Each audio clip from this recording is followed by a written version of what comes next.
Hey everyone, welcome back. We got week six previews here in Dynasty and more matchups that are obviously going to be critical in trying to win those division titles. Yeah, for sure. I mean, we'll see how it goes. There's teams that should be rebuilding, or at least trying to sell. I know somebody did say they were selling, but I don't remember seeing any trade offers come through just yet. And Dynasty, yeah, it's one of those leagues where I think it's easier to build for the future than LOC because you can only keep 5 in LOC. And Dynasty, you can keep I think 32 players, so definitely you can build for the future easier and have a better team next year. Next up, you have Philly Miracle Men 0-5 versus Bare Naked Ladies 1-4. Now, are they the league's worst? I don't know. You got to check likely losers. We'll see where he is in there as well. But with this one, I actually have Philly Miracle Men winning. They're going to get their first win of the season. It's going to be great. I love. Thank you, Joshua, for letting us beat you, get our first win. And I think this is where we kind of get a few wins here in a row. Just kind of looking at the teams, Justin Fields versus Trevor Lawrence. I think Zach Wilson is on a bye or something like that, so he won't be playing. But if he wasn't on a bye, question is, would you play him anyway? And the answer is probably no. For Philly Miracle Man, Marlon Mack is, he's RB2. He's actually getting more carries. Gainwell is Gainwell. He is a PPR back, and I think the Eagles actually like him better than Sanders. And Najee Harris, second overall pick is definitely putting up, I think he's number 6 or number 5 in points, RB points. So that's definitely a good pickup for them there. And then, looking at Bare Naked Ladies, first overall, Trevor Lawrence is Trevor Lawrence. He's not looking too bad, not looking too great. Is looking like a rookie. He did get I think he did get 2 total touchdowns last week. I think he ran for 1 and threw for 1, almost 300 yards. I just checked, and that is correct. And Swift is not too bad. He did get 22 points last week as well for Bare Naked Ladies. I think it's going to be close. It's going to be great. I like Josh. He's a great owner in the LOC. He's a great owner in Dynasty. He does let his anger get out a couple times, when stuff doesn't work for him. But he's going to lose this week, and I'm going to beat him. Yeah, I only had you guys getting one win all year, and this wasn't it originally, but I am actually going to change my pick to having you guys win it. And a large part is just because Joshua lost Juju. He already had lost Valdez Scantling, I think, a couple of weeks back. And then he's got a bunch of guys on the bye. So, I mean, you have a few guys on the bye as well, but, Galladay's doubtful. It's just, I don't see a team that looks like a bigger dumpster fire right now than Bare Naked Ladies. So you guys will get your first win of the year. And I think this one will determine who finishes last. So Bare Naked Ladies could be drafting first overall next year. Good thing we got that lottery. Oh, that's true. Next up, we got Curly Lamborghini 1-4 versus Vlad Jr. Crew 3-2. And it feels like a must win. I mean, if you're 3-2, everything is a must win. If you're 1-4 and you're trying to compete, it might be a little too late, but obviously it's a must win if you're trying to make any playoffs. Definitely a must win. And, this is where I think things start to turn around for Curly Lamborghini, to be honest with you. I think he's going to start going on a bit of a run. And you can mark my words on that because those were my original predictions. I actually had him starting out the season 1-4. And then I have him going on a tear, winning the next 6 in a row. And it starts this week against Vlad Jr. Crew. And a big reason for the win is going to be Russell Wilson's done for Vlad Jr. Crew right now, not placed on IR. So that's hurting him from picking up another quarterback, which obviously has got to piss him off, I'm sure. But yeah, Kyler Murray on the other side in Cleveland. I think that'll be a tough matchup for him. No doubt about that. But again, Khalil Herbert, this guy did have more percentage of the snaps for Chicago. Maybe it's because how the game went. But I think that'll help him, and Gaskin all of a sudden put up 30 points. Curly Lamborghini wins this one against Vlad Jr. And all of a sudden Vlad Jr. going the other way. Yeah, I had Curly Lamborghini going 2-3. I had Vlad Jr. Crew. What the hell did I have him go? I had him also go. I had him 2-3 as well. So I missed both those marked by 1. I had Curly winning week 1, and that was the difference. I actually have him losing this week. Well, I originally had him losing this week, I guess I should say, and then winning the next 5. Looking at the two teams, I mean, they're pretty close. There's nothing too crazy going on, in my opinion. Like, hey, this person's definitely going to win versus that person. And to me, Hanky playing Kansas City. We also they can't stop the pass. They can't stop the run either. And I think Hanky's actually might throw up 3 touchdown passes versus Kyler Murray going into Cleveland. I mean, Murray is questionable. He's probably going to play. Let's be honest with you. He does have a shoulder injury. And I think that limitation, if you can't really throw the ball, he's going to be able to run it, and Cleveland will shut that down. And, I think Hanky's going to give Vlad Jr. Crew the win here by 2-3 points at most. It's going to be a good game, but I think Hanky for the win and Vlad Jr. Crew. Next up, we have Autumnus Prime 1-4 versus Zeros 4-1. Reverse psychology. What do you think? Well, originally I had this as reverse psychology because Susie really wasn't going to have a quarterback to dress, but I noticed she made the decision to go with Big Ben. So she does have the opportunity to dress a quarterback. We'll see if it affects her long term. She dropped Jimmy G. Trey Lance obviously looked like he wasn't quite ready. That's just like all rookies do, right? So it doesn't really matter. I mean, we can't rate a guy on 1 year. So clearly she's got to keep Trey Lance to see if he is going to be a franchise quarterback. Again, the part of the reverse psychology too is one team's 4-1, the other team's 1-4. So thing is, I originally thought that Autumnus Prime was going to take this one down, but I originally picked Susie to win. And now that she's added Big Ben, I am going to say she is going to get the win because I think Big Ben has an easy matchup there against that Seattle defense, which is really pitiful. Yeah, I mean, I had Autumnus Prime going a win 13. And I'm going to stick, even though he has 1 win, I'm going to stick with that. He's going to lose, and Zebras is going to win. Next up, you have Agent Steel 3-2 versus Likely Losers 1-4. And as I said, in the beginning when I was talking about Josh and I's game, Likely Losers could also be in that that loser bracket if there was a loser bracket, or like the worst 3 teams. He is definitely one of those worst 3 teams. I think he is ranked 4th in points for. Let's just take a quick look. He is ranked. I'm not in there no more, but I think he's ranked 4th for points for, and points against. He is pretty high as well. And then no, he's ranked. He is 3rd and 3rd worst for points for. So yeah, and I don't think his team's going to show up this week and win this week at all.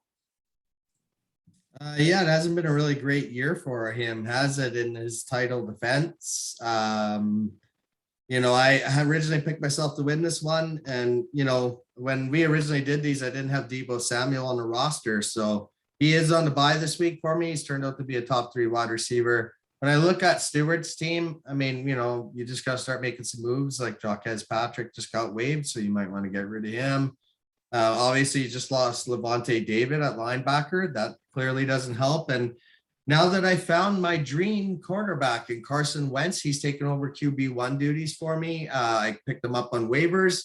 And Devontae Booker with Saquon out just gives me a legit RB3, 3 legit RB1s. I picked myself to win, and Likely Losers and big. Yeah, and Likely Losers also has that quarterback Matt Ryan, who actually played pretty well last 2 weeks for him. Is on a bye, so he does not have a second quarterback starting either. So it definitely hurts the chances as well. And I also had you winning this one. Next up, we have Sabatica Spartans 2-3 versus Randall Flag Football. Is this a good test? I mean, it's a good test for both teams. Randall Flag, I think he had a kind of easy schedule going into week 5. I mean, he is ranked number 2 for points for, so that's him there. And he is ranked points against, though. He's ranked, what is that? 2, 4, 6, 8. So he's at 8th. He's in the middle of the pack for points against. So he hasn't really played teams. He played me.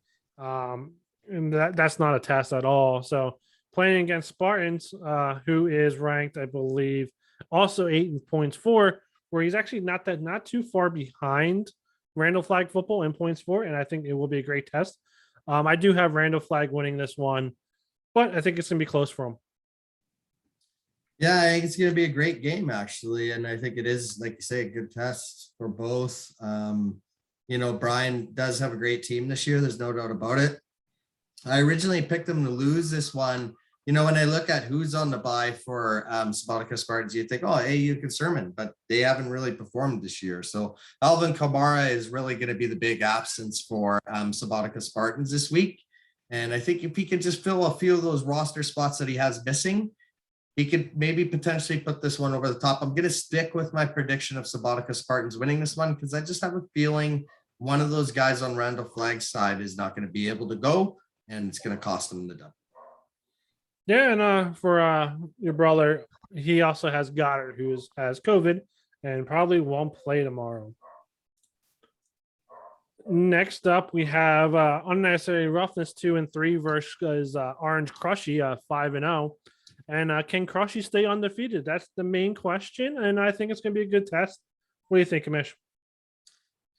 I think it's going to be a great game, to be honest. Divisional game. When I look at this one, it could have been game of the week. I think when I look at Adrian's side, it looks like Tua was coming off IR. So I saw he did drop Jacoby Brissett. So I give him credit for knowing the rules there. So good on him. But will Tua actually play? And I think that's going to be the big question mark. He also just lost Edwards-Helaire to injury, so that leaves a big hole at running back. When I look at who I originally predicted to win this one, I had Orange Crush winning this one. Guess what? I think he actually is going to lose this one to divisional rival Unnecessary Roughness and give the other teams a chance at the division to hope for the division money. It's going to be Milan, and the rest of the division should be hoping for Milan. Yeah, I mean, looking at the teams, Chris Carson might come back and play. Damian Williams. Is it him who's the RB1, or is it Herbert? And then Javonte Williams, he's kind of slowed down the last couple of weeks for Unnecessary Roughness. I mean, he put up 12 points and then he went down to 9, and then he's went to 11. So I'm gonna call it slowing down there. And then his wide receiver room: Antonio Brown, Hollywood Brown, and Higgins. Higgins is coming, going to definitely do good. Pascals and Pittman, they're actually surprised me. They're actually pretty good wide receivers. I wish Pascal got 2 more yards last week. I would have won some money in my bets there. And Johnson, I mean, he's a pretty good wide receiver as well. I think he scored a touchdown the last 2 games. And you're right. It's going to come down to, does Tua play or not? And if Tua plays, I think Crushy wins. If he doesn't play, Crushy loses.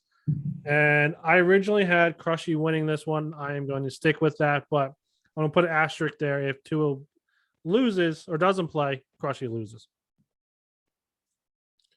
Next up, we have, I believe this is the game of the week, and I was talking to Brandon in the LOC about how Robert has a winning record in Dynasty, balled up 3-2 versus the Illuminati 3-2. And you're right, somebody will look great after this one. Somebody will be 4-2, and I will be amazed if it is Robert. I mean, his team's not blowing teams out of the water per se, but he actually has a pretty damn good team. They're not, I think to me, they're middle of the road. He is, right behind Spartans in points for, which is right around, 10th for points for. And then points against, he is, 4th worst points against. So he's not really playing hard teams versus Bolt Up, who actually has, 2 good quarterbacks. Herbert is a great quarterback. We always thought he was. But, we always thought, Jalen Hurts is a bum, and he is. He just gets garbage time touchdown passes. And, but even for Bolt Up, his points for, I mean, he's only ranked 5th worst points for. So he's not putting up major points either. He's just playing shitty teams. He's playing me twice. He's playing likely losers. And, his 3-2 to me is not a real 3-2. I originally had Bolt Up losing this game, and I am sticking to that. The Illuminati will go 4-2, and he will say, I am the best team in the league. Yeah, I originally have Bolt Up to win this one too. And guess what? I'm riding the wave with you. I'm changing the pick to the Illuminati, and he is going to be looking good in this one. As much shit as I give him in the LOC for, I mean, let's face it, Robert, horrible trades. You've done a decent job here in Dynasty, and it speaks to what you say, Co, about, this is a different league, and it's about just managing a team for the long term, right? Like, you could look at it as investing. You have your long-term investments, but then maybe you're trying to hit boom or bust with some fun money. And that's kind of like what the LOC can be sometimes with all the buying. Robert, I give you credit. You've done a decent job here, but you do have some problems long-term that you'll want to address, especially with Tom Brady in the quarterback position. You need to find a quarterback in the draft next year. And I love the fact that Lucas ribbed you, Co, about having 2 top 10 quarterbacks in fantasy from that trade. But yes, I'm changing to pick the Illuminati. Yeah, I know he gave me a hard time, but you know what? Talk to me in a year when Justin Fields is top 5 and Deshaun Watson's also top 5. So come back, talk to me in a year or two.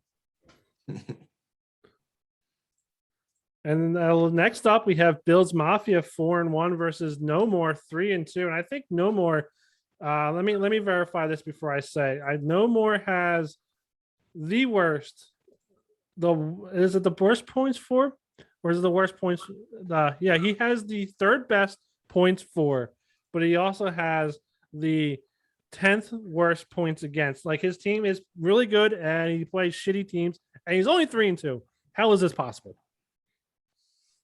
Yeah, I mean, No More, we've always been accustomed to him doing well here in Dynasty, and I think it's awesome, because he's a tier 2 owner, and I met him in another league and he joined tier 2, and he's been awesome.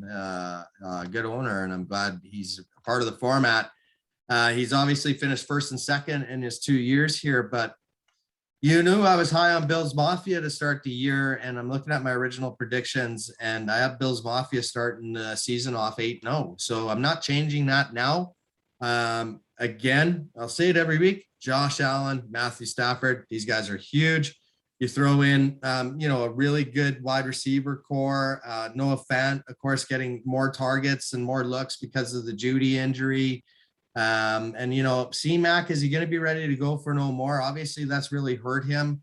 And he needs him back as soon as possible. And, when I look at it, he also has Jameis Winston on the bye. So the second quarterback will not be available for No More in this one, which is going to be a huge disadvantage and will be the advantage for Bills Mafia to keep moving forward and look very dangerous at 5-1. Yeah, I had them both starting out 4-1. Yeah, and I originally had No More winning this. Looking at it now, looking at the two teams, King Henry is King Henry, but he's playing Buffalo. And honestly, I didn't think Buffalo was going to be as good as the defense as they are this year. And McCaffrey, the question is, how healthy will he be? Will he get 5 runs? Will he get half the runs? Will he get all the runs and the receiving yards? And honestly, like, if King Henry was playing somebody like Detroit and McCaffrey was 100%, I would think this would be a super tight game, even with Winston not playing. But Winston not playing, and those two guys, McCaffrey could be injured, and Henry is playing Buffalo. I'm going to change my pick. I am going to go to Bills Mafia. He will go 5-1. But yeah, I mean, it's I think it's still going to be a super good matchup. But it's going to be Bills Mafia is going to win. Yeah, it's an important game for both because obviously Bills Mafia has to keep pace with Brian and Randall Flag football for the division. It's a 2-horse. It looks like a 2-horse race. And then No More, if he loses this one with Susie now adding the quarterback, I have her projected to win now against Autumnus Prime. And if she wins that, she's 5-1. And then all of a sudden, No More's 2 games back in that division. And, time's going to start running out. In 2 more weeks, we're at the halfway point. And I think that's really when if you're going anywhere or you're not going anywhere. Yeah, and to kind of throw another couple things in there, Bills Mafia does have the most points for, and he has the 4th or the 5th worst points against. He actually has less points scored against him than No More has. And I think Bills Mafia's team is just a little bit better. And to me, you're 4-1. You're not even keeping pace with just your division. You're keeping pace with Crushy over here, who's 5-0. You want to keep pace with that. You want that first place money because you get money. You get money for your division, and you're going to get money for being in first.